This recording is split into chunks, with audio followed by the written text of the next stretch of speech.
Fifth graders, when you reflect on this past school year as being the leaders in the lower school, what you might not realize is that while all of you and I had a chance to chat after the very first meeting for worship way back in the fall, and then again we got together last week after your last ever lower school meeting for worship. If you remember back in September, I tried to impress upon you that as the fifth graders, as the big kids in lower school, you were assuming the responsibility of being role models. I remember talking about that when you least expected it, the younger children would be looking up to you, noting how you carried yourselves, how you interacted with them, how you interacted with each other. Then last week, after we met, we talked about the word legacy, and how legacy meant the way that you and your class would be remembered. Well, fifth graders, I am pleased to tell you that we are so proud of the leaders you were this year, and to assure you that the legacy that you leave is one that you can be proud of. You set an example of enthusiasm and inclusive friendship that made its mark on the lower school this year. While you may have been a little talkative, social, maybe loud is an understatement, your love for each other, playing sports together before and after school, constantly goofing off in the halls between classes, somehow finding ways to miraculously meet up with groups of you down in the bathrooms, but also coming together for plays, presentations, and celebrations. What this all showed to the younger children was the importance of camaraderie as a key ingredient in being leaders.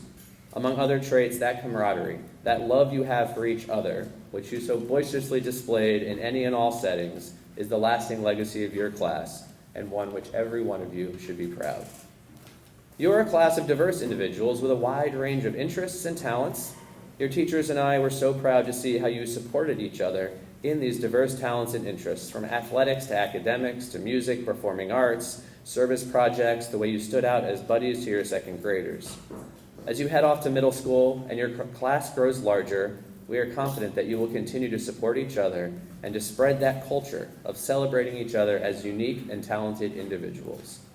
The truth is, as you get older and your peer group expands, you're not going to be best friends with everyone else in your class.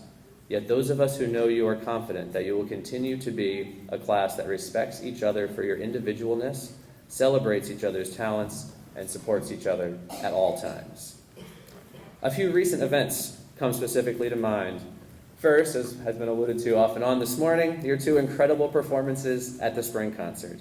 Never before have fifth graders been asked to come together in your groups to create your own performances.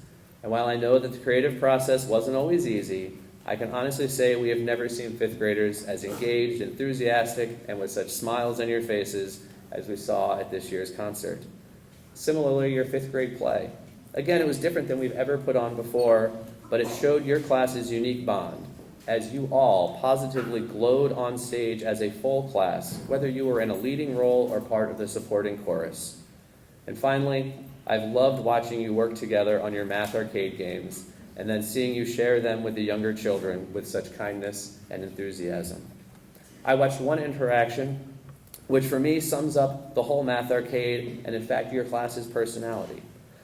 One of you was helping a kindergartner with a pretty difficult carnival game, encouraging and cheering her on until she had success.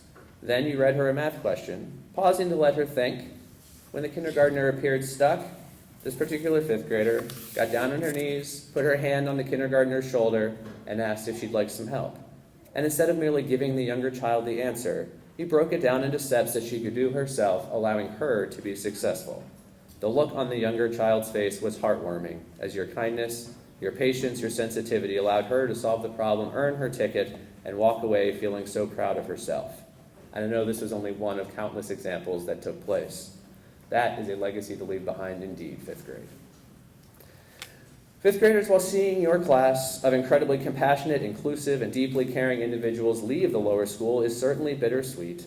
Please know how proud we are and how confident we are to send you off to middle school. We know that individually you will all find enormous success in the years ahead, but more importantly, we also know that as a group, you will continue to amaze us and push our school and our community forward in incredibly important ways. Thank you, fifth graders, for an amazing year, for being an amazing class, and for being leaders. You have set the bar high, and you should go into middle school with confidence, with enthusiasm, and with pride. Thank you.